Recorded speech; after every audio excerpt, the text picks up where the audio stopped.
ပရိသတ်များအားလုံးပဲမင်္ဂလာပါရှင်ကျမတို့ရဲ့ Story Heroes Channel ကနေပြီးတော့ပြန်လည်ကြိုဆိုလိုက်ပါတယ်။ပြောပြပေးသွားမယ့်ပုံမြင်လေးရဲ့နာမည်ကတော့လောဘကြီးသောကုန်းစိုးဆိုင်ပိုင်ရှင်ဆိုတဲ့အကြောင်းကိုပြောပြပေးသွားမှာပဲဖြစ်ပါတယ်။တူတူနားထောင်လိုက်ရအောင်နော်။တခါတုန်းကရှန်ကပူဆိုတဲ့တင်းငယ်တဲ့ရွာလေးတစ်ရွာမှာကုန်းစိုးဆိုင်တစ်ဆိုင်သားရှိခဲ့ပါတယ်။အဲ့ဒီရွာလေးဟာမြို့ပြနဲ့အလှမ်းဝေးတာကြောင့်ရွာသားတွေအားလုံးဟာအဲ့ဒီကုန်းစိုးဆိုင်ကိုပဲအားထားကြရတာပေါ့ကွယ်။အဲ့ဒီဆိုင်ကိုတော့မနိုဟာလို့ခေါ်တဲ့ကောက်ချစ်တဲ့လူကြီးတစ်ယောက်ကပိုင်တာပါ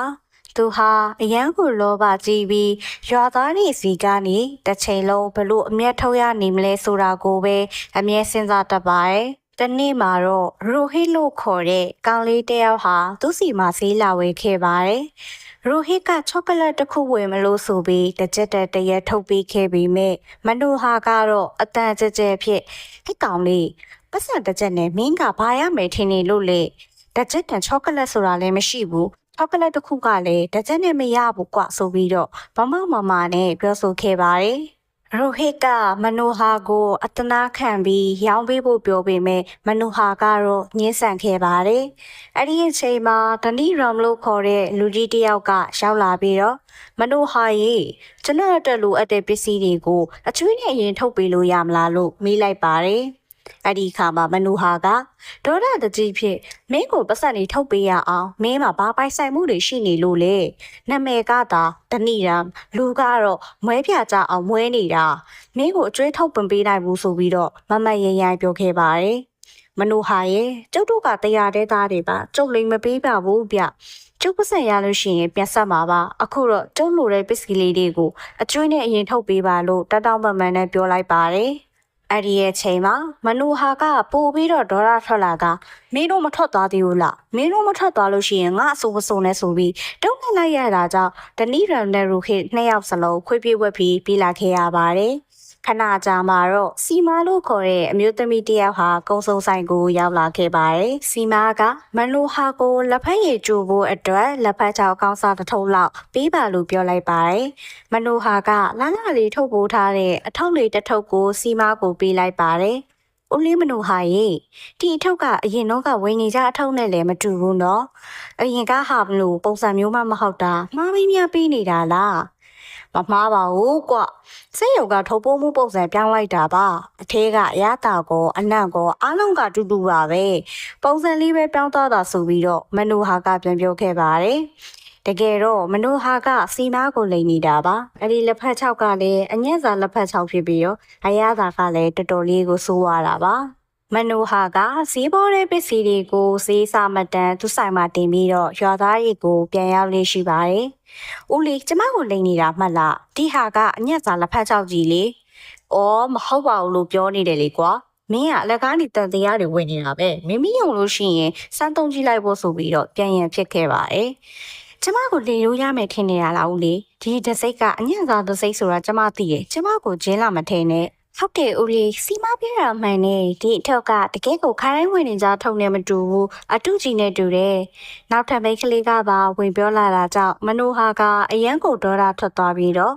ဒီမှာစီမမင်းကြရင်လည်းဝင်မကြရင်လည်းမဝင်နဲ့ငါစီမဒီတစ်စိတ်ကအကောင်းစားပဲမင်းမဝင်နိုင်ရင်လည်းငါဆိုင်ကထွက်သွားဆိုပြီးတော့ထက်စီဆက်ဆံပြောခဲ့ပါတယ်နောက်ဆုံးမှာစီမဟာရွေးချယ်စရာမရှိတာကြောင့်သူ့စီကပဲအပေါ်စားလက်ဖက်ချောက်ကိုဝယ်လိုက်ရပါတယ်သူမဟာမနိုဟာလိန်နေတာဆိုတာကိုသိပါတယ်။သူမဟာသူ့ရဲ့လိန်နေတာကိုဖြစ်ရှင်းမှုအတွက်သူမမှာတတ်သိမရှိခဲ့ပါဘူး။ပြီးတော့သူမတို့ရွာမှာလည်းဈေးဆိုင်ဆိုလို့သူ့တက်ဆိုင်လေးပဲရှိတာကြောင့်အောက်အီးပြီးဝယ်ခဲ့ရတာပေါ့ကွယ်။ညနေလောက်မှာတော့ရွာထဲကစင်းရဲသားလေသမားကြီးရာမခရစ်နာကဆိုင်ထဲကိုဝင်လာခဲ့ပါတယ်။မနူဟာရီကျွန်တော်ပစ္စည်းနဲ့လောက်လို့အနေလို့ပါဒါပေမဲ့ကျွန်တော်မှာပတ်စံကတိတ်ပြီးတော့လုံးလုံးမရှိဘူးဈေးနဲ့လောက်ရှော့ပေးလို့ရမလားဗျာရတာပေါ့ငါညီကမင်းတို့ဆိုပါမဆိုရတယ်ကဲပြောပါအောင်ဘာတွေလိုအဲ့လိုလေတကြား250 gram ရဲ့ဂျုံမုတ်1ကီလိုရဲ့ပါပဲဟုတ်ပြီဒီမှာရေသွေးမြင့်ဆုံးတကြားနဲ့ဂျုံမုတ်ဒီဟာတွေကိုလူချမ်းသာနေတာကိုဒါပဲသုံးကြတာနော်မင်းကိုလည်းငါအဲ့ဒီဈေးနဲ့ပဲရောင်းပေးလိုက်မယ်ဒါပေမဲ့မနိုဟာဒီဈေးနှုန်းတွေအားလုံးကိုကျွန်တော်မတက်နိုင်ဘူးအော်ရပါတယ်ကွာငါညီရဲ့အကျွေးနဲ့ယူသွားလေပတ်စံရတဲ့ခါပြန်ဆက်ပေါ့ပြဿနာမရှိပါဘူးကျွေးနဲ့ယူသွားပါပတ်စံရှိတဲ့ခါပြန်ပေးလို့ရတယ်ဘာမှမပူနဲ့ အဲဒီလိုနဲ့ရာမခရစ်နာကပစ္စည်းတွေကိုယူပြီးဆိုင်ကားလှည့်ထွက်ဖို့အလုံးမှာမနိုဟာကသူ့ကိုလမ်းပြောခဲ့ပါတယ်။ရာမခရစ်နာရဲ့တခုတော့ရှိတယ်နော်။အချိန်မီပြန်မပေးရင်အတိုးက12%မမေ့နဲ့အောင်ကျုံနားလဲပါရဲ့ဗျာ။နားလေတယ်လို့ပြောလိုက်ပေမဲ့ရာမခရစ်နာရဲ့စိတ်ထဲမှာတော့ခံစားချက်တွေကအယံကိုလေးလက်နေခဲ့ပါတယ်။မနိုဟာရဲ့ဆိုင်ကအဲ့ဒီလိုပုံစံနဲ့ပဲလေပတ်နေခဲ့တာပါစင်းရဲသားတွေကိုအကျွေးနဲ့ရောင်းပြီးအတိုးတွေမတရားတောင်းပါတယ်သူ့ရဲ့လောဘတွေဟာလည်းတဖြည်းဖြည်းကြီးထွားလာပါတယ်အခုဆိုရင်အရင်ကထပ်ဖို့ဆိုးလာပါပြီသူဟာရာမခရစ်နာရဲ့မိခွက်တစ်ခွက်ကိုသဘောကျနေတာပါဒါကြောင့်လေသူ့ကိုအကျွေးနဲ့ရောက်ခဲ့တာပေါ့သူအကျွေးပြတ်မဆနိုင်မှန်းသိတော့အကျွေးနဲ့သူ့ရဲ့လေကိုသိမ့်မဲ့လို့မနိုဟာကကြံ့နေခဲ့ပါတယ်နောက်ဆုံးမှာတော့အဲ့ဒီနေ့ကိုရောက်လာပါတယ်မနူဟာရဲ့ကျေးဇူးပြုပြီးတော့ကျွန်တော်ရဲ့မိကိုမသိမ်းပါနဲ့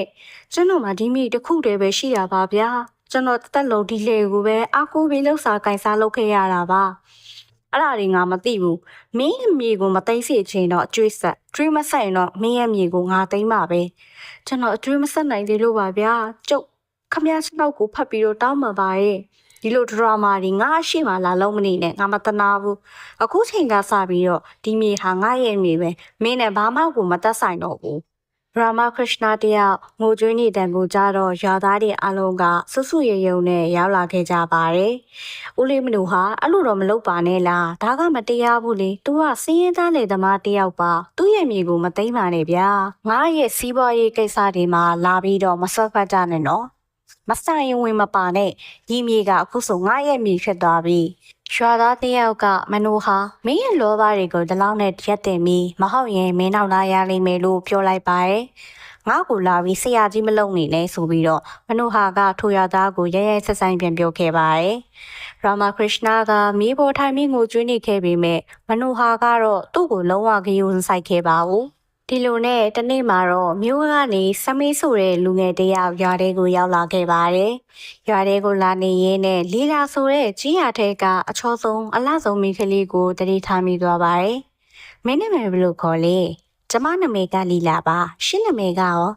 ကိုနာမည်ကစမေးပါ။ကိုကမြို့ကနေလာတာပါ။ဒီလိုနဲ့စမေးနဲ့လီလာတို့ဟာစကားတွေအများကြီးပြောခဲ့ကြပြီးတော့တဖြည်းဖြည်းနဲ့ရင်းနှီးလာခဲ့ကြပါတယ်။စမေးကလည်းလီလာကိုသဘောကျသွားပါတယ်။ဒီလိုနဲ့တနေ့မှာသူ့ရဲ့ခံစားချက်ကိုလီလာကိုဖွင့်ပြောလိုက်ပါတယ်။လီလာငါမင်းကိုအရင်သဘောကျတယ်။ငါဘဝရဲ့အချိန်တွေကိုမင်းနဲ့အတူကုန်ဆုံးခြင်းနဲ့ကိုမင်းနဲ့လက်ထပ်ခြင်းနဲ့ခွင့်ပြုပါလားကွာ။ကျမမိဘတွေသဘောတူလို့ရှိရင်တော့ကျမဘက်ကကန့်ကွက်စရာမရှိပါဘူး။အဲဒီနောက်မှာတော့စမေးဟာလီလာရဲ့မိဘတွေကိုတွေးဆုံပြီးစကားသွားပြောခဲ့ပါတယ်။သူတို့ဟာစမေးကိုသဘောကျကြပါတယ်။အဲ့ဒါနဲ့ပဲမင်္ဂလာဆောင်ကိုစတင်ပေးစေကြပါတယ်။မင်္ဂလာဆောင်အတွက်လိုအပ်တဲ့ပစ္စည်းတွေကိုဝယ်ယူဖို့ချိန်ရောက်လာတဲ့အခါမှာတော့စမေးကမနိုဟာရဲ့ဆိုင်ကိုသွားဖို့ဆုံးဖြတ်ခဲ့ပါတယ်။မနိုဟာရဲ့ကျွန်တော်ရဲ့မင်္ဂလာဆောင်ကတော့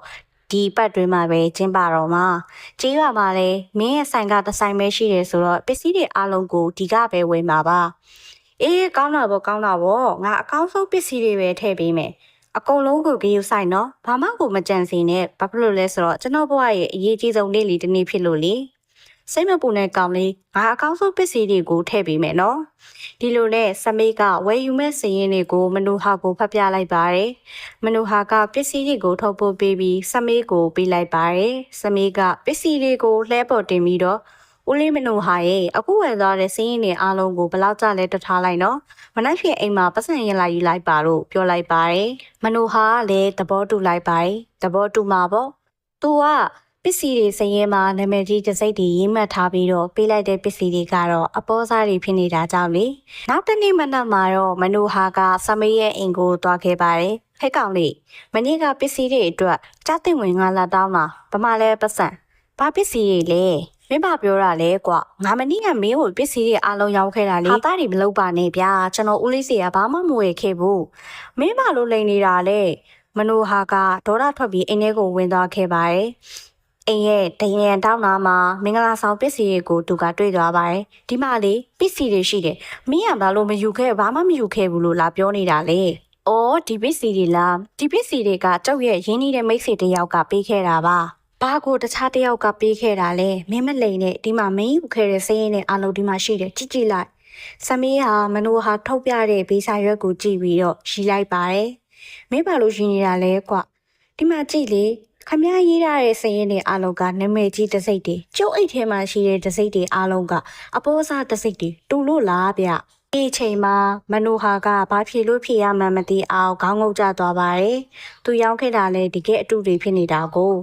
စူညံတန်နေကြောင်ရွာသားတွေအားလုံးဟာလည်းအဲ့ဒီအိမ်ကိုရောက်ရှိလာကြပါတယ်ဒါပေမဲ့မနိုဟာရဲ့ဘက်ကနေပြီးတော့ဘသူမှရက်တင်ပေးမခဲ့တော့ပါဘူး။ဘာဖြစ်လို့လဲဆိုတော့သူတို့တွေအားလုံးဟာမနိုဟာရဲ့လိမ့်လည်ခြင်းကိုခံခဲ့ရတာမလို့ပါ။ကဲပြောစမ်းပါဦး။ကျွန်တော်ကဈေးကြီးပစ္စည်းတွေကိုဝယ်ခဲ့တယ်ဆို။ကဲပမာလဲအခုဈေးကြီးပစ္စည်းတွေလည်းမရှိဘူးမှတ်လား။ရွာသားတွေအားလုံးဟာလည်းမနိုဟာအဆက်ကွဲနေပုံကိုပျော်ပျော်ကြီးကြည့်နေကြပါတယ်။မနိုဟာခမရကအမြဲတမ်းကျုပ်တို့ရွာသားတွေကိုပစ္စည်းအတုကိုရောင်းပြီးတော့မတရားအမျက်တင်ပြီးရောင်းခဲ့တာပဲဒီနေ့ကစပြီးတော့ခမရရဲ့ဇလန်းကလည်းပြီးဆုံးသွားပြီဒါနဲ့ကျုပ်ဘတူလဲဆိုတာကိုခမရသိလား